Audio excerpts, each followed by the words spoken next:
So recently, Liz and I, and you'll hear a lot about Liz. She's one of my really good friends, and she's on the same kind of journey as me, finding life, finding um, our true passions, working with our true passions, and passive income, etc. So we have a lot of these conversations on FaceTime or Skype or or text, and I something a lot of these trigger something in me, and I believe if it triggers something in me, I believe it can help my readers and the people who watch this video. So one of the things that we were discussing recently is fear of starting. Now, the problem with starting something, one of the main problems I find is that as a commitment phobe, I feel like if I start something, that means I have to stick with it for the rest of my life. It's obviously, I haven't been told that by anyone. A lot of the projects I work on aren't really even apparent to the public. I do it on my own, on my own spare time. No one will ever see those projects. No one will find out about it. But it's just something that I think we've been told as children is that if you start something, you have to end it. If you start something, you have to stick with it for the rest of your life.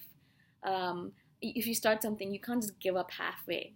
Now, I'm not saying that you just give up every single time you start something. Obviously, some things you'll start and you'll realize, oh, you know what, I don't actually really like this. I don't want to do this for the rest of my life or even for another time. So you give up on it. Some things you're giving it up because it's uncomfortable, and that's something that you have to kind of stick through because discomfort is actually growth. So obviously different things are, they have different connotations to different people. So I'm not going to say this is applicable to everything, but one of the things that Liz was having a hard time was with, she wanted to start something with some artists that she was working with, but she was worried that if she starts this, then this is it. She's in her 30s, then it means that she has to do this for the rest of her life, which is maybe 50 years or more. And that is just not right, people nowadays change their career every 7 years. People that were, they've never tried snowboarding, they start snowboarding in their 60s and they become really proficient at it. There are people who were lawyers who quit all of their jobs, all of their schooling, and they become writers. So nothing is forever, nothing is permanent, nothing is perfect. So you will start off something and it'll be perfect for you in that moment in time. You're meant to do that in that particular moment in time. That's what was meant to happen. That is what you did, and that is perfect in that moment in time. A year later, 2 years later, 10 years later, you realize, I'm a different person now. I've learned, I've grown, I've changed. I want to do something different. I'm going to try something different. It's the same thing what happens with relationships, right? You start off a certain way. You're looking in the same direction. You're supposed to be together. You are meant to be together. You have the same goals, the same aspirations. You're compatible. But what happens is over time you grow. Some people grow together. They still have the same goals, and obviously they still stick together. But other people, they realize that I've grown apart from this person because I'm different, and they're different. And we just are not looking in the same direction anymore. We're not moving towards the same direction. We're moving apart from each other, and so then they leave each other. It's the same thing with projects that you might start, things that you do. Just because you spend 10 years in school studying something doesn't mean that after 5 or 6 years of doing that, you can't be like, all right, you know what, I've done this, I've tried it, I liked it while I was doing it, but now it's time for me to move on to something different. So this thing where you tell yourself, you know what, this is not the end.